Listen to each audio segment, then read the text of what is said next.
How to link your social club account with Steam. Hi everyone, this is Kate and welcome back to another video, and on today's video we will see how we can link social club account with Steam. So without further ado, let's get started with this video.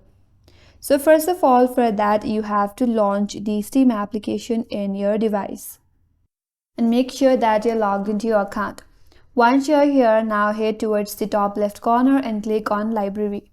Under Library, there at the bottom left corner is an option to add a game. Click on it. Then here, click on Add a non-Steam game. And under this space, you will see all the games that are available in your device. So here you have to look for Rockstar Games Launcher. Select the Rockstar Games Launcher and then click on Add Selected Programs. And with that, you have linked your social club account to Steam. And that's all for today's video. Hope this video was helpful, and if you're new to our channel, consider subscribing. Thanks for watching and stay tuned for more videos.